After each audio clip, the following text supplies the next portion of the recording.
Pernah nggak kamu, para brand owner, mikir kayak gini, brand saya udah ada logo, warna, feed sosmed juga rapi, berarti develop brand saya udah beres dong.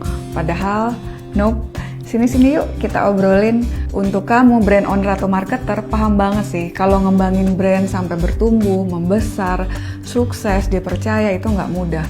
Kalau kamu punya atau ngembangin brand, congrats dan selalu wish you the best dalam perjalanannya. Tapi memang nggak sedikit yang ngembangin brand itu istilahnya baru sebatas visual. Padahal brand itu bukan semata tampilan. Kalau hanya gitu aja yang kamu punya itu visual, bukan brand. Brand sebetulnya adalah sistem kepercayaan, dan brand yang kuat di sosial media itu nggak bisa dibangun cuma dari estetika. Karena brand itu bukan desain aja, brand itu meaning. Kita pahami dulu ya antara branding, brand, dan juga brand development. Branding itu bisa dibilang banyak ke tampilan, logo, warna, feed, kemasan, visual, how it looks. Sementara brand adalah lebih kepada persepsi, apa yang orang rasakan dan ingat tentang kita, how people feel about us. Sedangkan brand development itu proses sengaja untuk membentuk persepsi lewat keputusan yang konsisten. Jadi sekali lagi, brand itu bukan cuma logo, brand itu sistem keputusan. Kita jawab chat customer kayak apa, kita pilih collab sama siapa, kita naikin harga atau enggak, kita ikut tren terus atau di skip, itu semua adalah brand decisions. Ada 4 fondasi brand development. Yang pertama, mulai dari positioning. Mau dikenal sebagai apa? Untuk siapa? Ini soal diferensiasi. Bukan cuma bilang, kami adalah solusi terbaik gitu ya. Karena ya semua juga bisa bilang kayak gitu. Contoh Elon Musk. Dia lebih memposisikan Tesla bukan sekadar mobil listrik, tapi juga revolusi energi. Atau bisa juga misalnya kamu punya jasa desain, tapi kamu tidak sekedar menempatkan itu sebagai jasa desain. Kamu coba posisikan misalnya sebagai studio desain yang bantu UKM kelihatan premium, tanpa bikin kantong bolong misalnya kayak gitu. Nah pertanyaannya, kalau nama brand kita disebut, orang langsung kepikirnya sebagai apa? Yang kedua, promise. Ini janji nilai, bukan tagline manis-manis doang. Promise itu bukan cuma slogan. Ini tentang perubahan apa yang kita janjikan ke hidup customer kita. Contoh, kamu buka kursus digital marketing. Mungkin kamu bisa posisikan bantu tim marketingmu dari bingung konten jadi punya sistem konten 3 bulan ke depan. Atau misalnya agensi kami, Katarsa misalnya, bukan sekedar agensi konten, tapi mitra strategis brand. Nah kalau janjinya jelas, konten kita di sosmed atau dimanapun bisa lebih terarah.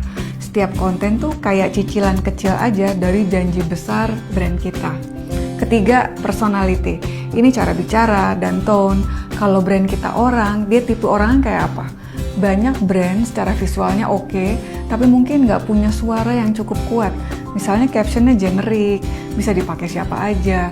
Karena personality itu tentang cara ngomong, pilihan kata, sense of humor, seberapa serius atau santai, dan sebagainya.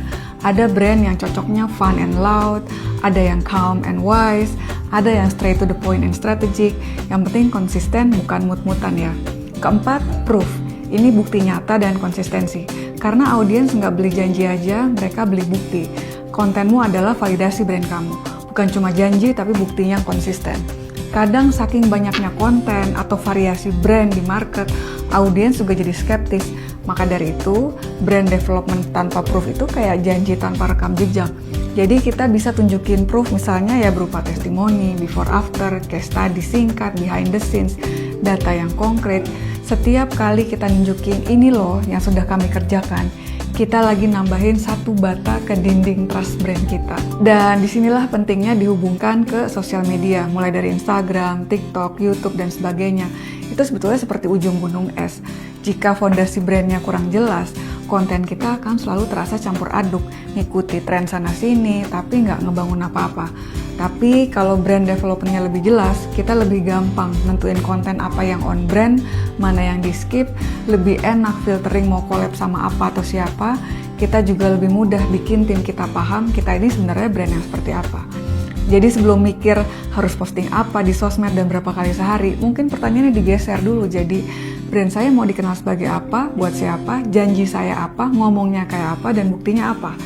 build brand like we build culture. Karena lagi-lagi brand itu bukan sekedar posting atau visual, tapi sistem keputusan yang konsisten dari story sampai strategi. Kalau kamu lagi di fase bingung nentuin arah brand atau pengen diskusi soal brand development yang relevan sama market, boleh banget komen brand di bawah atau DM aja, nanti kita discuss bareng.